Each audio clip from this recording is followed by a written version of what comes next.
right. puzzle. All right, so we're going to get started. So we're going to talk about sessions tonight. We're going to talk about passwords tonight, basically specifically hashing passwords. And then we're going to talk about dates. Now, the dates thing is really pretty straightforward. I'll probably talk about a few of the methods of it and that. But the biggest core I want you to really get is sessions, and of course, hashing passwords is huge. I mean, absolutely huge. So this, of course, all goes back to server stuff. And you made a good point. You made a very good observation last week when we were talking about Ajax, and you kind of said, well, so we're kind of, all the stuff we learned before is kind of like not so recent anymore. And that's a kind of a yes or no question, because, and I wanted to elaborate on that because I think it's really important, is that the things we're going to learn tonight, some of the things we're going to be looking at when we get into MVC with PHP, okay, actually does play in, because in the end, everything has to be on the server pretty much, period. And so the Ajax is a cool part that you can use, but you're still putting it on the server. Right. So, but it was a good observation. I want to try to help elaborate that a little bit more, because especially tonight, because we're going to start getting into a little bit of security stuff, and then more later. And the server is where it's at, because that's your secure environment. The browser is not at all. So JavaScript, for example, every bit of JavaScript that you write, you can see by just looking at the source code. Right. Well, I've hacked the Google Dinosaur game before. Yeah. Yeah. But So. I've hacked the Google Dinosaur game. You know that game? Yeah, I know that shit game when you. All right, that's you guys talk about that on break. Okay. All right. So we have web pages. We have web page A and web page B, and as you know, web pages are stateless. And what I mean by stateless is A knows nothing about B, B knows nothing about A. That's just the rule, okay? And so, and you know that because you guys are reloading pages all the time, and you're seeing that. So the biggest problem that we have is, how do I get information to go from A to B? What if I need something what if I need, they're in my app, and they get to page B, and they still need some information that they put in on page A? For example, a shopping cart. You go to one page, and they have boats, and because you guys are all millionaires, you buy a boat, because boats are nothing but money, and then you go over from the boats page to, hopefully you go to this page, the life jackets page, okay, and you buy yourself a life jacket, right? Okay, well, this boats page has no idea about the life jackets page and vice versa. Yet, when you go to the life jackets page, if it's a shopping cart type thing, it's going to know you put a boat in your cart. Everyone follow me? How did it know that? How in the heck does it know that you bought a boat? How does it know that? Well, how is it transferring that information to the next page? Now, you could say, well, it does it through a form. It could. I know you're pointing right to it. It could do it through a form. Okay, it could do that. But what it's most likely doing it through, in fact, it is doing it through, is something called a session. And so how a session works is basically this. It's actually very cool. I think it's very cool, but I think everything is very cool. So I'm just weird. All right. So we come into our computer here. This is our browser. So this is the browser on our laptop. And we have a server over here. Now, if the script on the server, it's on the server side, it's not on the client side, and the script on the server is setting up a session, what happens is the minute you go to this page, and there's a little diagram that kind of shows it right there, okay? So, the minute you make a request to this page, you get a response, and it sets that cookie right then and there. And then what happens is, from that point on, when you send a request back to that page, not only are you sending a request, but the cookie has the address of where it's going written right in the cookie. So the cookies, I'm going to show you the cookies in a minute, and they have all these different addresses on them. Well, the particular cookie for this that we're going to set up has the address to go to the server, so when it sends this page, depending on what directory we're going to, which in this case we just do all of them, it's going to send that cookie too. And that cookie, basically what it does is there's a unique ID in there, and in a nutshell, what it just did is it tied this server to that computer, okay? And what happens is there's a little file sitting right here, and let's just pretend that this cookie number is 123. It's not. You'll see it's crazy, but let's just pretend. So there's a cookie on here that's 123. Well, there's a file sitting over here, at least in PHP, it's a little file that they have. I'm not sure where they exactly store it. But there's a file that they store that also is 123. So when you request a page from the server and it's using sessions, it's already set that session up, it's going to see when you send that cookie, you're sending over the number 123. And it basically says, okay, let me look at file 123 and see if there's any information on it. This is all encrypted, right? Yeah. Yeah, it has to be. Yeah, Well, it's plus it's just that. I mean, they can spoof a cookie, so I mean, not say that incorrectly. They can theoretically spoof these things. But, so, you have that file there. Now, if you think about this little application with the boat to life jacket type thing, Amazon does this to you. Almost every shopping cart site you go to does this to you, along with all the rest of them. It's almost like a standard now. So, what's going on is, when you go to the server page, you go to say the boats page, okay, and you put a boat in your shopping cart, it's going to probably store that in your session. Because let's just think about this for a minute. You're at a site where you can buy boats and life jackets, just for example, but it doesn't know, you haven't actually become a customer yet.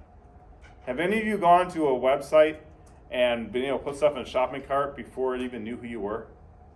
Kinda, yeah. I have, Yeah. absolutely. I've gone to plenty of sites where it Then says, asks you to log in, and then asks you to create an account or do whatever, Yeah. sign in as guest or whatever, okay? So how in the heck is it knowing all this stuff about you, or what you're buying when you haven't done that? Well, it's because it's basically tracking it through these cookies. Does this server know who you are? Think about that question. Sure seems like it sometimes. You guys ever search for They'll something? leave the cookie on. Yeah, it. you ever search for something and then suddenly, or like look at something and suddenly everything you go to has ads for that particular thing? Yes. It's the Yeah, government. Big Brother stuff, right? And so, does it know? Think about my question. Does it know who you are? It's just simple yes or no. Go. It doesn't know who you are, but it knows what you did. It knows what Your search. somebody did at that Well, machine. it could have also, if it searched the cookie for maybe an email address that you maybe put in, I'm sure it could figure out who you were if it really was more efficient. Well, okay, the cookies don't take email addresses, but the thing is what I'm trying to get you guys to understand is, it has no idea who is sitting here. All it knows is that machine is asking for that stuff. It just so happens that machine happens to be the one you're in front of, and most likely, not always, but most likely is your personal home computer or computer around all the time anyways. Thus, it seems like it knows you. No, it knows that machine. Can it get you? Of course, if you put in more information, then that's a whole different ballgame. That's the difference. What I'm trying to get you guys to understand is the concept of, it's not tracking you, it's tracking what's being inputted on that machine. Exactly what the gentleman just said. I'm sorry, I forgot your first name. But I said exactly what the gentleman just said, but I'm sorry I forgot your first name. Muhammad. Exactly what Muhammad just said. Okay? So, that's just an important concept to understand, because we all feel, oh, big brother, big brother. No, it's not really big brother. It's just that we think it's a good idea to carry something like this in our pocket, and you know what? We might as well just tell everyone where we're going, right? I mean, it's just our life today. It's not that it's a big thing. I'm not getting into conspiracy theories. I'm just saying what happens. It's not, it's just a factual thing.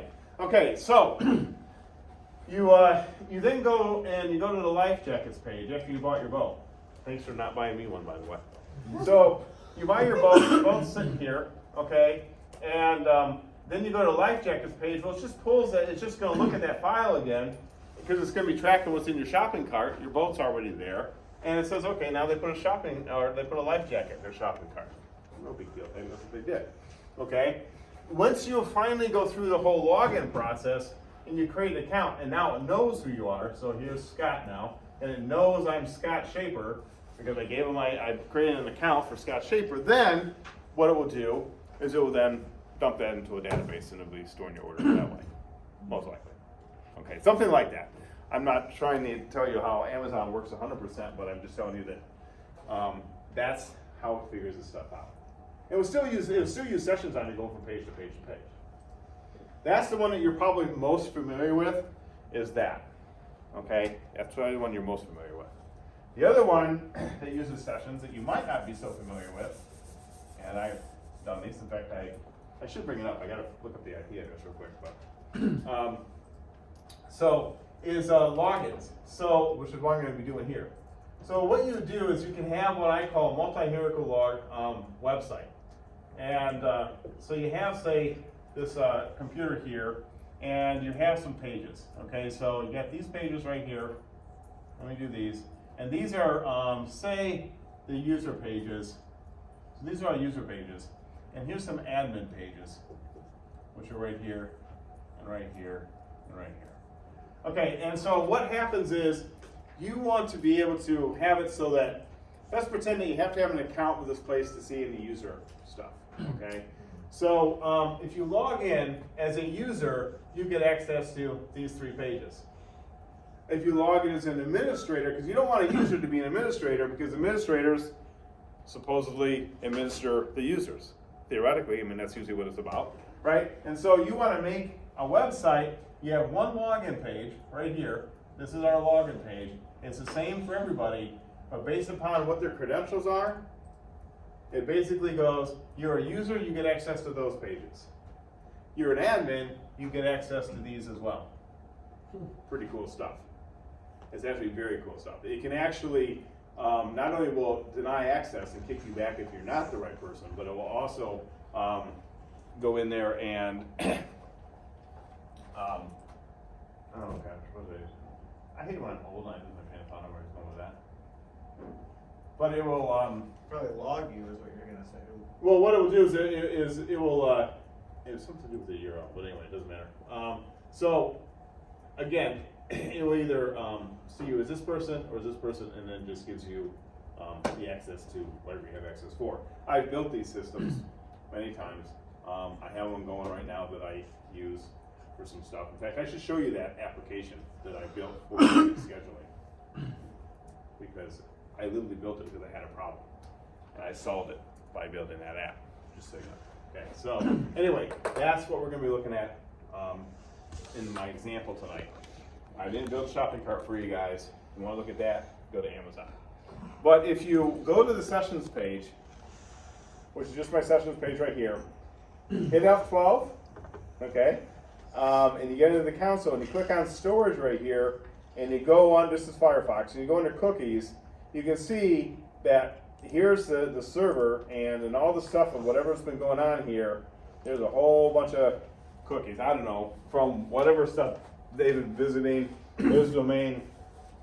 This pretty much means any path. These are expiration dates, 2024, 2025, 2023, 2023. These are right here, right today. HTTP only, false, secure, false. Same site, none, last access, and it shows it. So here's basically the cookies. That's the name. These are some of the values, and it doesn't have to be this one stuff. It can be something else. So we're going to look at the PHP one specifically. So I'm going to go here, and I should be able to. So I know how to do it in Firefox or in Chrome. There it is. I'm just going to delete them all, so I can clear the whole thing out. Okay. So all those cookies are all tracking information. That's what it is. And there's all sorts of weird stuff that they do with this stuff. They can figure out how many times you hit a page, how many times you click on a link, all sorts of tracking stuff that they do on you. Okay, so let's take a look at this one. So I purposely wrote the username in this particular example is admin and the password is password. It's a super secure password. It's one that if you use this one, no one will ever figure it out. Okay? So I'm just going to basically start off by typing in some gibberish and type in some gibberish here and watch what happens. I click login, boom, incorrect username or password. So what it did is it took that username and password and checked it to see if it was legit, and it wasn't legit, so it immediately puts me right back on this page again. And you notice what the message says. It says incorrect username or password. You don't want to be very specific in these error messages. You want to basically say as generic as possible. You could even write, did something wrong. You don't want to say, hey, password was perfect, but your username's off. Because that just tells a hacker exactly what to do. It's like, oh, I got the password now. I'm good. You know, so make sure that when you do these, you have very generic passwords. This doesn't really tell me much of anything. One or the other, or wrong, or maybe both, right? In this case, it was both. Okay, so no session happened. It basically takes me there. Now, I want you to pay attention to this when we do it as far as these pages. So now I'm going to put in my name, and I'm going to do admin and password. Now, in this particular example, I only have one. We don't have a multi-hierarchical setup. I just did one. We're just doing something like this. But I called it admin. So you log in, and it takes me to page 1.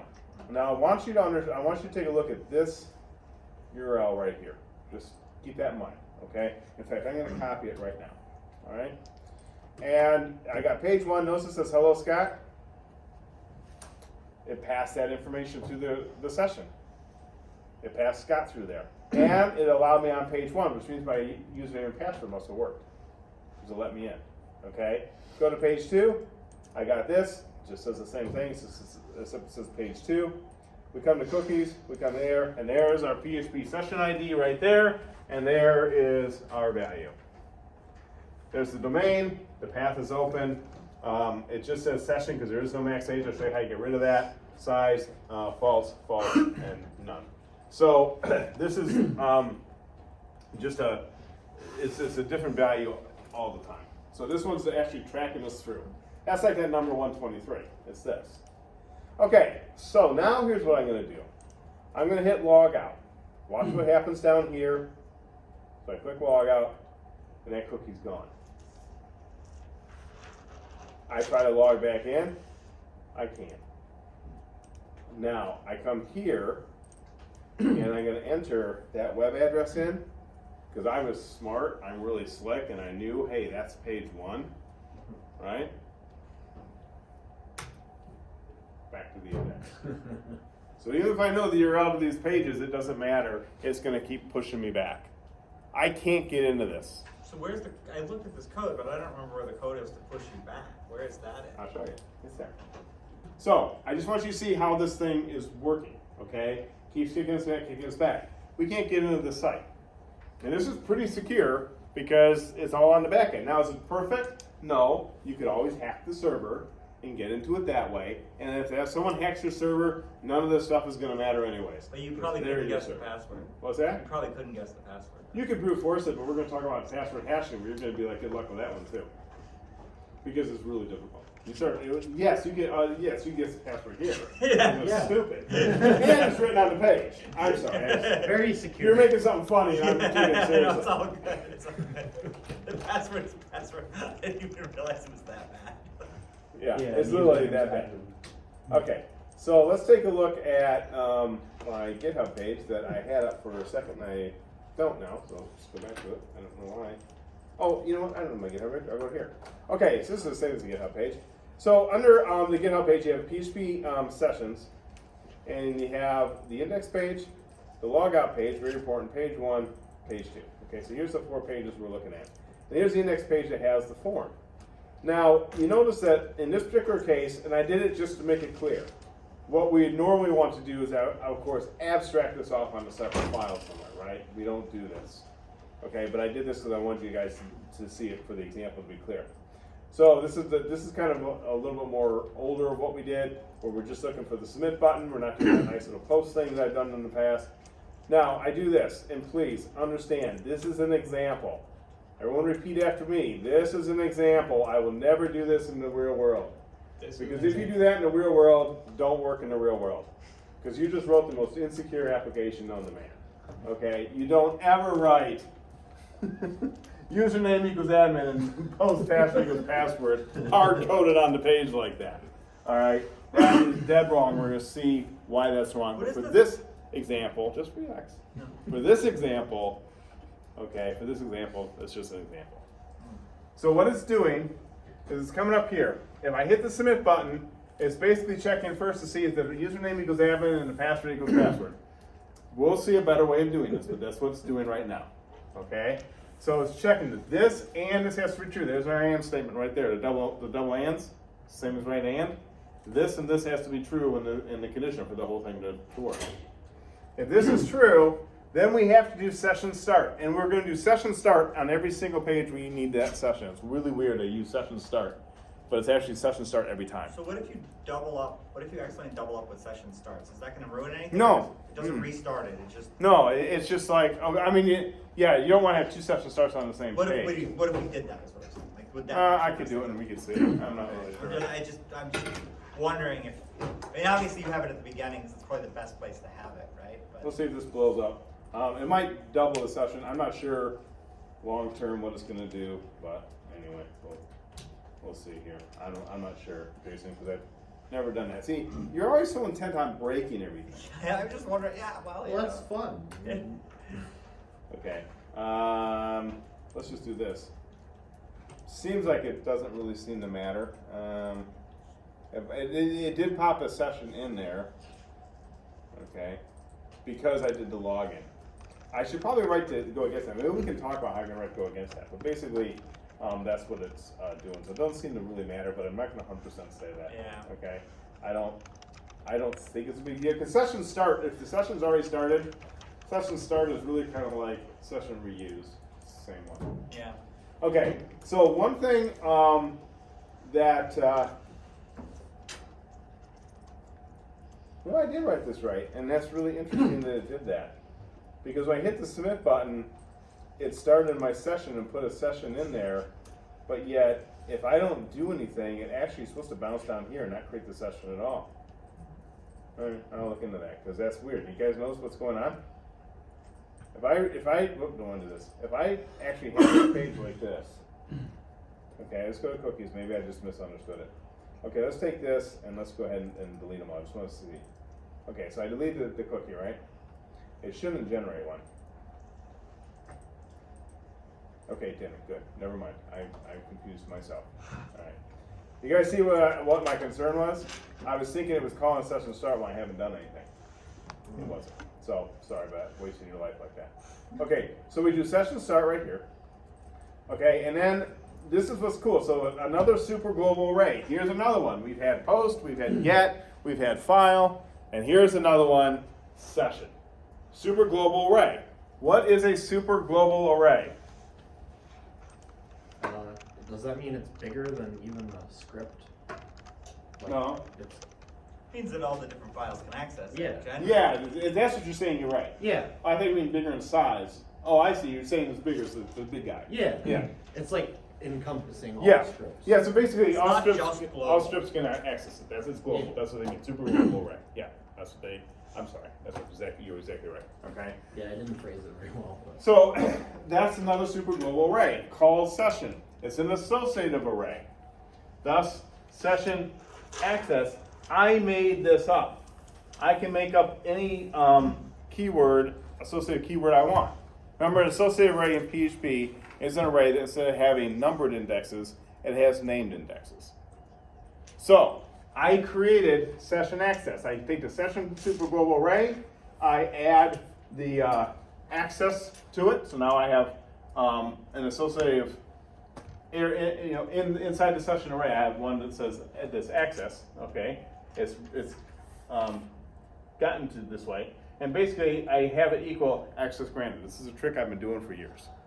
So the superglobal array has access granted. Okay. It also, I created another one that's called fname, and that's going to store my first name. Okay? So this session array, the superglobal session array right now, has two variables in it. Or it has, two associative indexes, for lack of a better word, and it has access granted and my name. Okay? We're good so far? Now, So you have to assign, unlike you have to Post, assign them. I'm to- assigning them right now. Yes, so I have to create it and assign. That's what I'm doing. right Post now. gets it from just name or whatever, but this actually has to, you have to assign it every time. Yeah, in this case, because I'm doing the equals right there, I'm assigning it. Right. So it's not working like post, because post gets assigned and then sends it, Yeah, right? from the name or whatever. Right. So this is basically, I created the session here. That gives me access. If I don't create the session here, then this is going to be worthless. but it basically is, I mean, it'll still create this, but it's not gonna really know what to do with So it's it. not gonna do anything with that. That you're basically instantiating the variable if you don't start the session, Right. right? You're- You do, yeah, and then it's gonna be like, all right. you know, Doesn't care, right? It's, Right. It's not global. So now we go header right here, location, page1.php. It redirects me to page 1, because I'm on the index page right here. This is the index page. Here's my redirect to page1.php right here. That's my after redirect. the session starts. It has to be. You can't redirect before, because then the session won't work. You gotta do the session first. You can't do any HTTP requests before the session. You can't do it. Why? Because it needs to make that little connection. Okay? All good? Boom. So what it did is it went through here, okay, did all that, and then boom, off to page 1. We're gonna see now how page 1 deals with this. Otherwise, there's my error message. Okay? Now this is a form that reloads upon itself. For login forms, this is where we get in this Ajax thing. I actually still do this a lot sometimes, where I'll just have it load onto the same page because it's so easy. I mean, that much code right there, and I secured this whole site. Oh, so it basically, where does okay, yeah, go, Greg, I'm sorry. So, Oh, so my question is, if someone were to hack into your computer and steal your session ID, would they have access to your? yeah. Okay. Huh. Yeah, so basically, if, you don't need to hack in your computer, all they gotta do is wait for you to get up and leave. That's fair. No, that's what they always say. They say to us all the time, don't shut yourself down before you walk away. Now, does these computers matter? Well, unless you guys are shopping while you're listening to me talk, which I'm sure none of you are doing because you're so attentive to what I say. But then, yeah, technically, if a student came in the next class, they could, if you had an Amazon account and you're, screwing around with that, and then you decide to leave, don't close any of that, or your Gmail's up or something like that, guess what? Boom. Have You it got the it. daily in the library when you try and print something off your WCC account. Oh, I bet. Daily. Yeah, I bet the library is horrendous for people doing that because they just get up and walk away. Because yeah, I can go to the printer now. You print it, and then they just walk away. Yeah, that's the end of it. And then Yeah. you go to the thing, or they close down whatever, but it's still, if you bring back up. You can bring it right back up. You bring that page browser, back up. it just, Yeah, because I'm as soon as it so-and-so. makes a request to that page, it's going to send that cookie if it has it. yeah, and so, So there's just something to keep an eye on. Now, if you log out and the logout's done correctly, then that won't be a problem. If you log off the site, I'm going to show you. Now, this one you see it does it correctly, right? It takes the cookie and deletes that as well. Okay? Good question, because this is exactly what happens. 80% of stuff that gets hacked, for lack of a better word, is through social engineering. It's not through some guy, as in the movies portray, some guy in his mom's basement named Wolfgang that's controlling traffic lights. I just love those movies, how they just control a traffic light in 3 seconds. Like, yeah, go right. Okay. Because that's totally how hacked. Yeah, because that's just so realistic. But it's really social engineering because hacking is extremely difficult.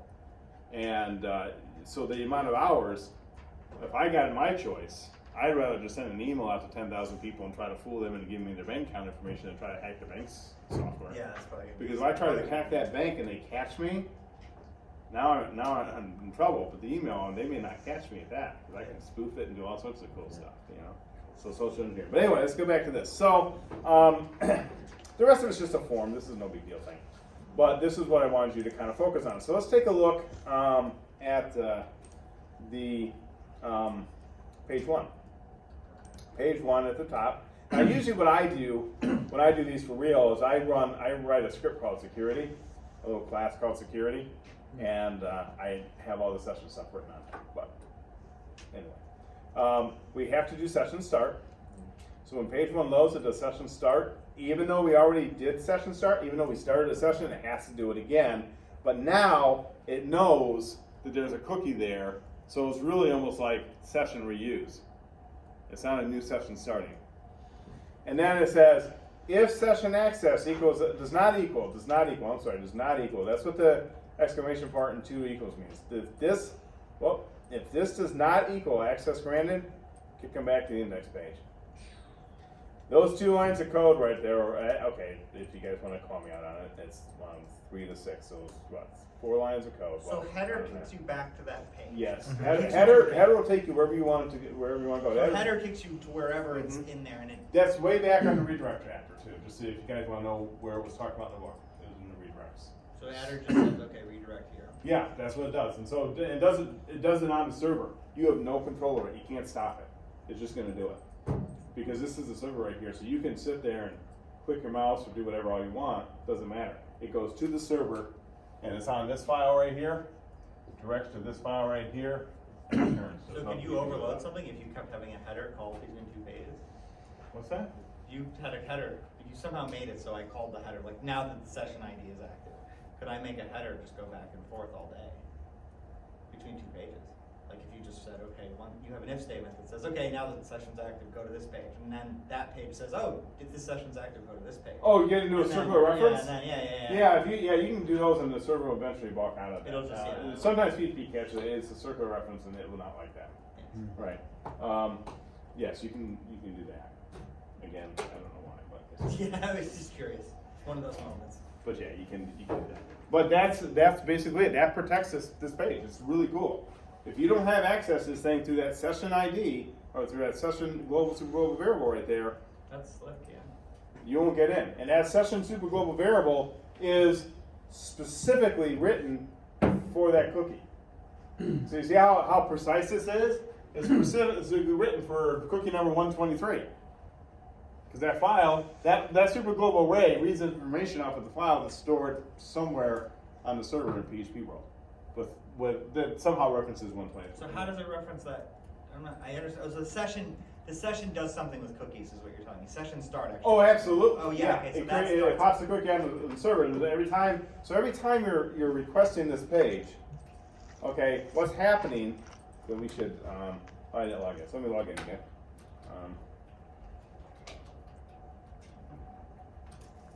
Okay, and so if you go here, every time I go to a page, it's going to pop in this. Now, like watch this, page 2.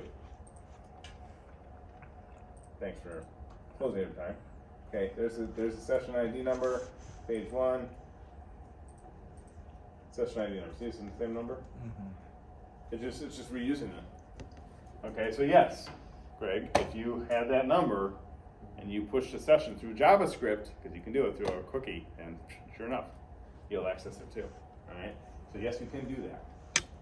That's why you don't leave stuff open. Would there be a possibility to maybe add hardware identification, so if someone tries to run it on a different machine, it would. Yeah, you could write. You can. I won't get into that in this class, but you can write stuff to the cookie. Not very much. You can write a little bit of stuff to the cookie, and so you can try to get like a MAC address. Is that what you're thinking? That'd work. Push That a- seems push like a MAC address through. You can spoof a MAC address though, so. Yeah, I'm just thinking of something to be unique to that computer, and MAC address is easy. Something to make it more You know, difficult. yeah, you could. I mean, it's really again, good luck figuring out what good luck finding that number exactly, right? You're going to have to get on their browser to do it, and that's the whole thing. I mean, yeah, at a library you're susceptible, and at any type of these places, like in the classroom, you're susceptible if you're doing that type of stuff here. But as long as you shut stuff down, you're good. Clear the cookies out, you're good. And if by the way, so I'm on page 1 right now. Just want to show you. So I'm on page 1. I come here. I go delete all. Okay. And I go to page 2. I'm back to login. Why? Because it doesn't have a cookie to send anymore. So link's broken. That file on the server is still active because we didn't delete that session file. So it's going to sit there for I don't know when on how PHP figures it out, the garbage collector, whatever. But just sitting there. So is this basically what happens when your if your session expires? Yeah. Like if you are active for a while, Yep. then the cookie will just delete itself? Yep. Or it times Well, out. it times out. I'll show you how. I'll show you how we delete the cookie in a minute. You'll see where the timeout happens because it's all based on time. It's a good question. So hold that thought for a second. We're coming to it. Okay, pretty easy. Page 2, pretty easy. Same thing. Log out. Also very simple. We start with session start. I know it's weird. Okay. Look at this one.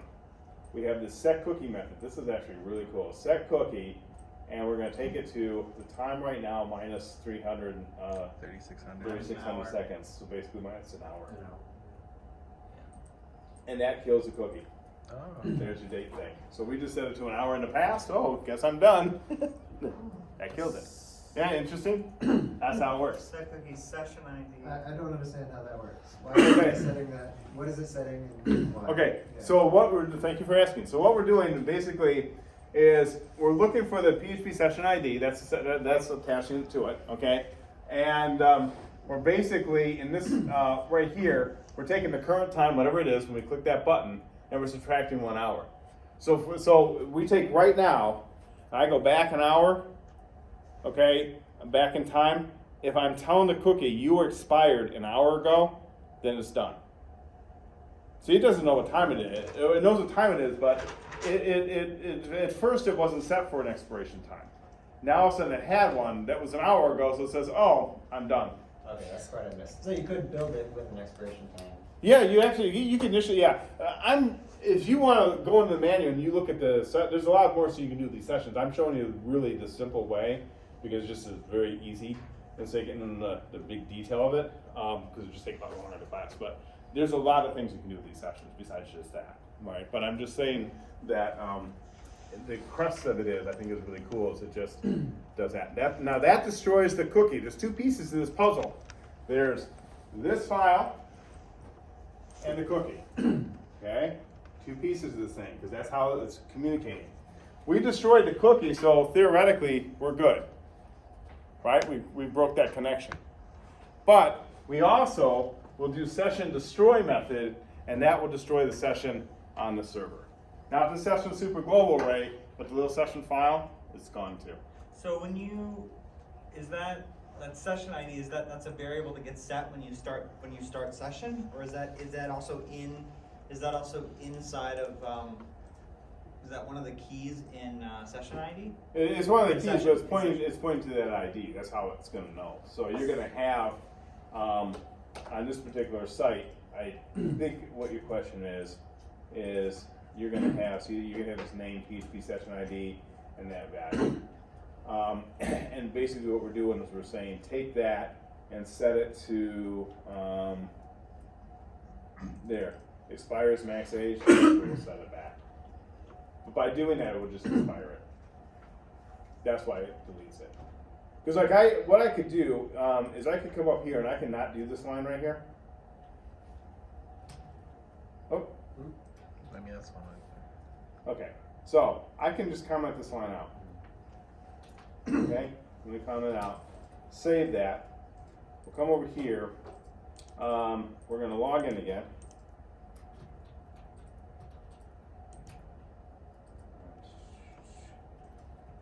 This is under PHP sessions and then what?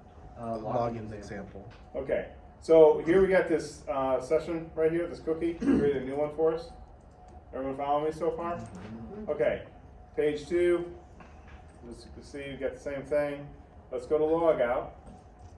Here's log out. The PHP session ID doesn't even What sense. the heck? It It's isn't not share working. cookie. Did it not take it? You didn't refresh. But it shouldn't have to. So It's a server-side thing. PHP sesh ID or ses ID is not even, there's not even a dollar sign in front of it, so it's not even a very, like how did, like, it's not even a variable. Because it's just a session name. That's all it is. So the session name goes to the ID. That's weird. That shouldn't have. That should have actually. Did you save it? I thought I did. Session destroy. It's, yeah, there's no white mark. Let's try it one more time. But that should have. That should have kept the cookie there, but would have destroyed it on the other side. So. That's weird. So it sets the cookie, so it goes onto their computer and sets the cookie an hour back, and then it destroys the session on the server? Yes, that's exactly what's happening. So it's, okay, so Oh. it sets their cookie, No, it goes it's to them, it does that destroys the session, so now it's now the cookie's invalid and it's destroyed. Yeah, now it's gone, and that's driving me crazy. Oh, there it is. Oh, wait a minute. Let me log out though. It would be gone, won't it? That's weird. That's weird. It used to not do that. It used to not do what? Maybe they added It that. used to not destroy that. Maybe key. they done something. Yeah. So usually, if you didn't do the set cookie, I love it when it makes a liar out of me. Before, if you do the set cookie, it would actually just destroy the session on the server, but the But cookie no. would still be on the browser. Oh. It was still invalid, it wouldn't do anything, but I'm actually shocked because that was. So now it's doing both. Now That's it's the destroying whole- you Huh. and So you don't. I'm thinking maybe Session Destroy is doing both now, and they've done that in 8. Maybe they did. I don't know. I'm feeling like I better look that up. But anyway, I'm gonna keep it there. Why set cookie in this page, log out? If you log out in this page, it's destroyed anyway. Well, that's just it. That's the whole. That's Used what to I'm not saying. do Is it used to not do that. It would destroy the file, but it wouldn't destroy the cookie. So I used to have to do this to destroy the cookie too. For whatever reason, it's destroying both now, and Now it's just an now I'm extra going, okay, what the heck? millisecond. So yeah, you're right. Why would you need to do that? So well, it's just, you know what? If I don't have one on my face at least once a week on something I've written, then my life is not going well, right? Or whatever. PHP.net still says to do it with the Does it? delete the cookie part. Yeah, So, it's weird, but yet it seems to delete it anyways. I don't know. Well, let's go back to from a theoretical standpoint. Whether I delete the cookie or not, if I delete the session on the little file on the server that still broke that connection, it's not there. It's just a good way to clean it up is to do both. Well, I'm looking at the PHP documentation, and it doesn't say that it deletes the. Yeah, it never did. The session destroy isn't supposed to, but it's Maybe doing it's it for just the some browser reason. is It's smart. doing it for some reason, so I'm not sure what's causing it. And now I'm very curious. I'll probably Or look it up. maybe how old is that documentation? Maybe they did it and they didn't update it because. I'm just on PHP.net. So you'd think it'd be relatively new at that point. You think so? Here's the thing. This is just my advice. What's it going to hurt you to have an extra line in your code, right? Yeah. So I would throw it in there if we're done. But anyway, that's what you're trying to do. Is you want to destroy both the cookie and the file associated with the cookie. And now that session's out, and you can see what happens. Everything's good. Okay. It's just like if you do a shopping cart and you put a bunch of stuff in your shopping cart, but you haven't logged in and associated yourself to it. So you're still this anonymous guest, right? And then all of a sudden you decide to go in and clear your cookies out. That shopping cart's going to be empty as soon as you flip that page. Because it was all stored in the session and now it's all gone. Okay? Remember, it's only tracking you to that machine. Just like this app. This app has no idea who I am. It just knows I'm at this machine and this machine has access. But it really has no idea who I am. This is a big deal. You definitely want to make sure, because you're going to have to, this is going to come back to haunt you on the final project, okay? You're going to have to understand how this works, okay? To do my multi-hierarchical, just so you know, so do something with multi-hierarchical, all you would do is, you'd have a database of usernames and hashed passwords, and you'd have another category called status. And when you create the account, you give the person the status of user or admin. And if they had a status of user, because it would pull the database and be checking that, which we're going to see in a little bit, then all it would do is it would just say, okay, and it would give them a session. Would you have a header direct them to another page, or would you just have dynamic stuff that loads on the page if they were an admin? What I would, well, when you get into modular design, which you haven't gotten yet, that's exactly what we do. We pull chunks in and build pages off of chunks. Okay. That's a whole different concept. But to answer your question more simply, what I would do is, these are the user pages, all 6 of the admin pages, and the security script will figure it all out. Okay. And so so basically what happens is, if they're a user, they're only going to get access to the links to those 3 pages. Admin will get access to all 6 links. But even if the user knew what one of the links was, It would knock them out. because they don't have, it would just be like, say someone's an admin and they got demoted to a user. Yeah. Okay, well they might know what those links are, but guess what? They got demoted. So their access gets demoted immediately. Okay. It's really pretty cool stuff. It sounds more like firing, being demoted from admin to just a user. Yeah, it would actually be a firing, but I was trying to be nice. So that's kind of what happens, and it's really cool. It really is, because you can make it as hierarchical as you want, right? You have users and admins and super admins, and you can actually set it up where you have an accountants area and a human resources area on the same web app, right? And if they log in as a human resource person, they only see the human resource stuff. And if they log in as a, you know, whatever, they only see that stuff. It's very similar if you think about it. Because you can just read it. Well, okay, it's the same idea as like what Linux does. Because Linux, you can assign users and give them specific groups, so they can only see files with that group and on top of stuff. It's the same. So under the hood, is it that like that too? Oh, I don't know under the hood if it's. I'm not gonna say under the hood. It's this Linux thing going on. I'm just saying it's that same concept. Okay. Is you can set these web apps up to allow access to just a little bit or a lot or whatever. It's a lot of like these courses do it. You know, you go like some class, you know, DINME or something like that, and you can log in as a guest, and then once you purchase a program, they open up that much of the site to you. Yeah. You know, and then they open up that, and they open up that. Well, they're just Or there's- WCC's Blackboard or whatever. You know. Yep, Blackboard's doing the same I thing, can't look at my old courses anymore. except Blackboard does it from software written in probably 1995 and moved out to then. But it is, it's really bad. Blackboard actually will no longer be supporting this version of Blackboard anymore. That's why we went to Canvas. Yeah, like I've gone into like Blackboard and I can like visit random pages by editing the Blackboard is. It's great. Here it It's, is. I mean, usually it'll say access denied, but sometimes. yeah. But anyway, so that is it about sessions. And I know I didn't give you a lot to read about. I basically did this, and you're going to start seeing more and more of this in this book, where I don't write a lot, and then all of a sudden I pop you off to the examples, because I want you to look and read the examples, and really try to at least follow them and understand what's going on. Because that's the only way you're going to learn this stuff, is to really see the code, kind of, study the code a little bit, and kind of, work at it. You can't glance at it. You can't just, read the pages, because that's like nothing. You gotta get into that.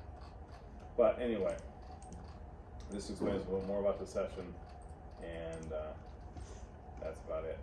Okay, any questions about the session stuff? Pretty important. Pretty important. All right, securing passwords. This is hugely, hugely important, and it's unfortunately I still think sometimes frowned upon. All right, so we're going to jump over to PHP hash login.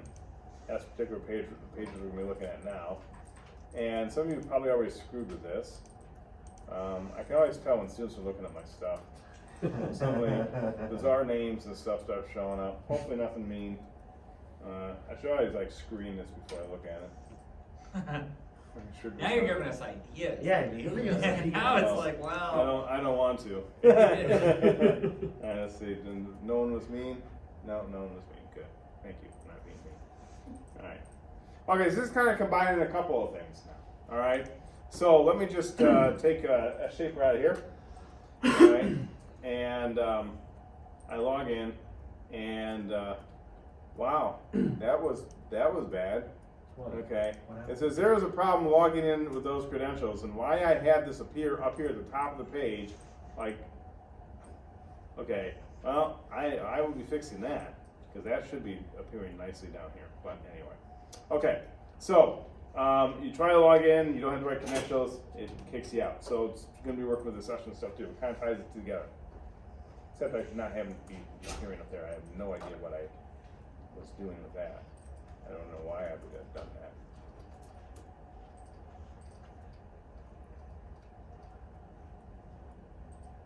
Yeah, plus area. That's really weird. I have to find out why it's doing that. That's All right. their own, yeah. What's that? That's their own source. Oh, that's my PHP session. Sorry. Thank you.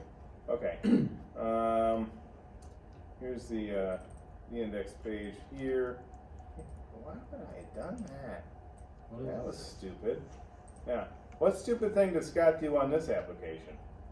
I don't know what I was thinking. Okay? I echoed out this. Up here. Don't know why I did that. I don't know what I was thinking. Okay, so let's take a look. There's the home page, index page, logout page. Yeah, I just did the session onset. I should have done the complete one. Wow, this is a little older. Gosh, I'm almost embarrassed. I am actually embarrassed. Okay, here's the add admin, And then we get into some classes here. So my public is nothing good, goes in classes here. Alright, yeah, I'm a little embarrassed on this one. I'm gonna update this. This is, wow, it should be better. Okay, anyway. So, what we have here, let's take a look at the F first and look at it. So, it has this ridiculous thing here. But if we log into the proper credentials, which is Shaper, right? And the password is password, another very highly secure site. And we go to log in, it logs us in to the home page. And the home page basically spits out all the usernames and all the hashed passwords. Now, of course, you would never, ever do this. But the interesting thing is, here's that Shaper, and here's the hash for password. Here's also the hash for password. Here's also the hash for password. So it links with the username? And here is also the hash for password. So what I'm trying to show you guys is, I know for a fact that SShaper, Jazzy, Oreo, and Luna all have the password of the word password. Now, if you look at the hashes, they're all different. They all start the same way. In fact, all these start the same way. But they're all different, which I think is very interesting. This one, this one, this one, and this one are all password. And that's the hash. It's a different hash each time. That's incredible to me. Good luck figuring that out. Okay? Because I don't know PHP's algorithm. I mean, they describe it briefly. It's in my book. It comes off of their table. I don't know their algorithm in detail. I know I could build this myself, but I'm going to use their algorithm. But it's actually very cool that I can have the same password. It's a different hash each time. The reason we hash passwords is because good luck figuring out what that word actually is. Have fun with that. Okay? Good luck. Because these aren't, these are one-way hashes. They can't be unencrypted. Okay? They're one-way hash. All right? They're SHA-5, whatever it is. So, okay? And you can get them crazier than this.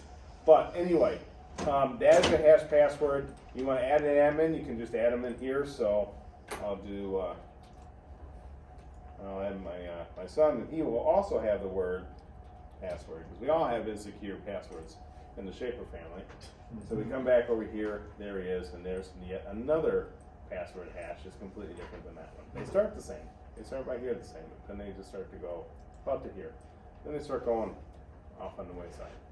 And that's why we hash passwords, because if you do get someone's password, the hash of it, big deal. So if you hack my database and you get this page spit out to you because you got into it and you had it spit out usernames and passwords, it's like, have fun with it, because you're going to have a hard time with that. Okay? There is some knowledge that goes into doing this, but again, it's very difficult to do to actually crack it. So that's why we hash them. And I worked on a project with a colleague of mine. It was actually he runs a whole business, and I was just involved in this project one time.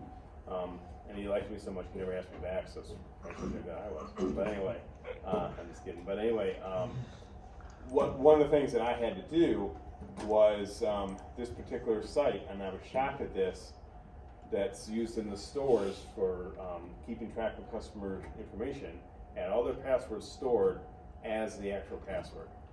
It was the actual word. And so what we had to do is because we were writing a script in PHP, it was coming from some file system, and we were putting on the database and that.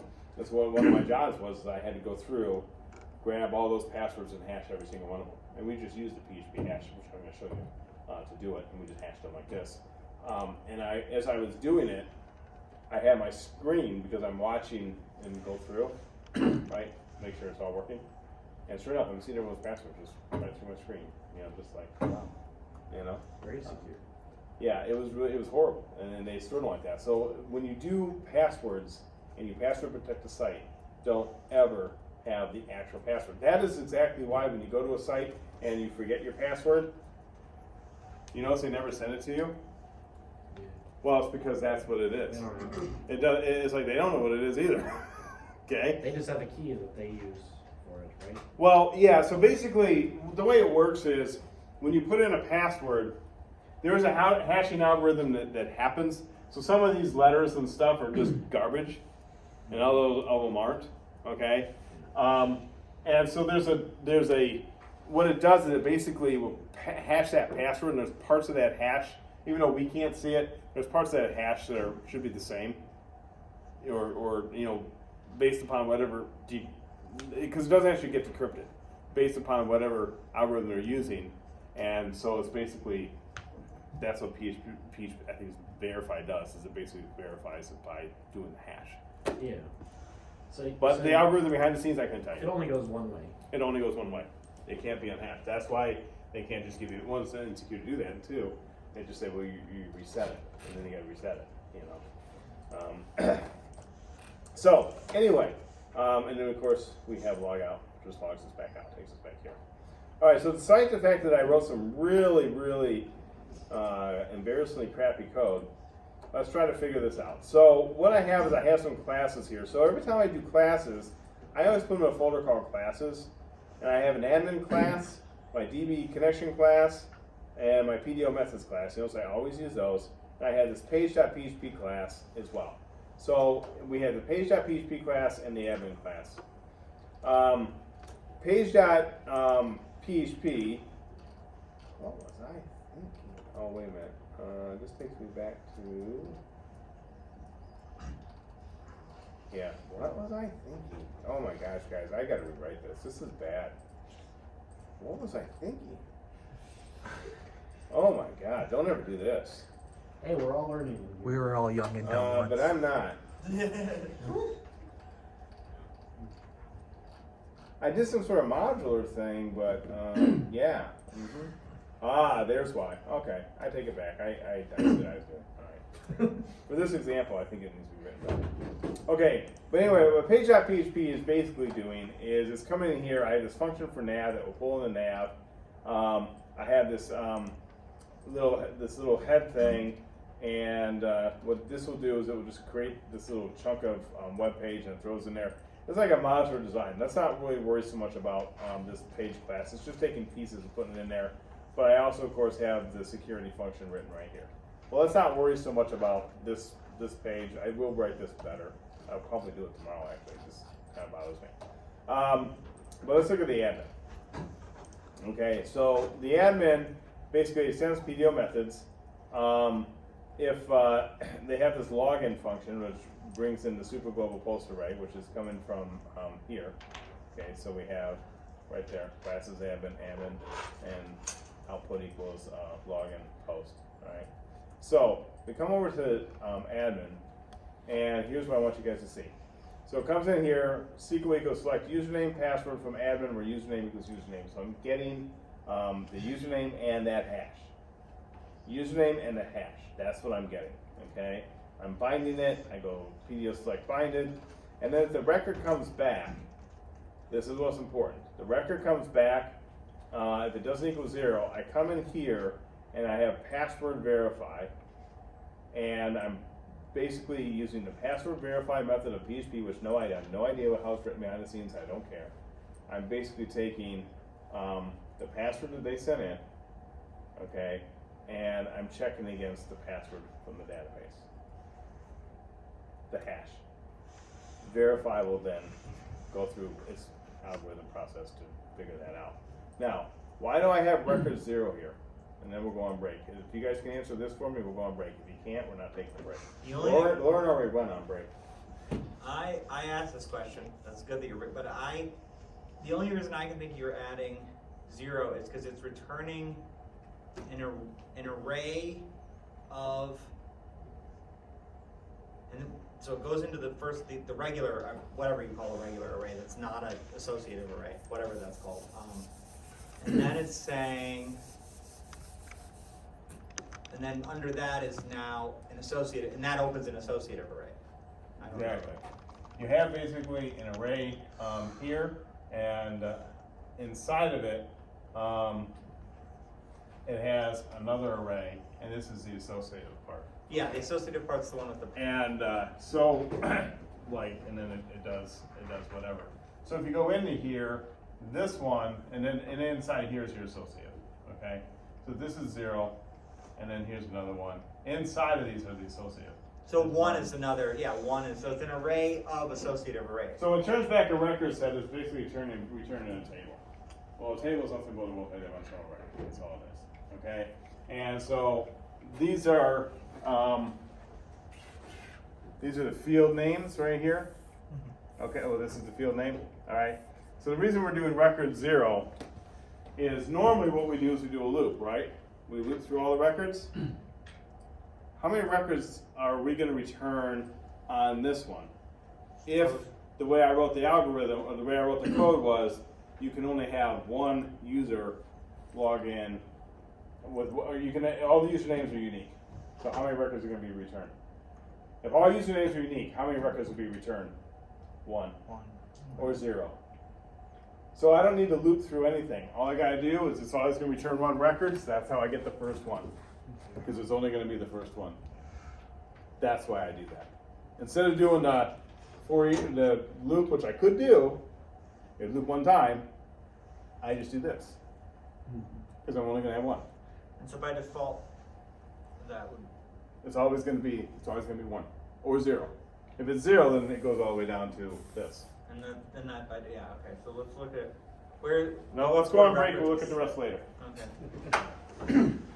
Because it's 2 after 7. Come back about 12 after 7.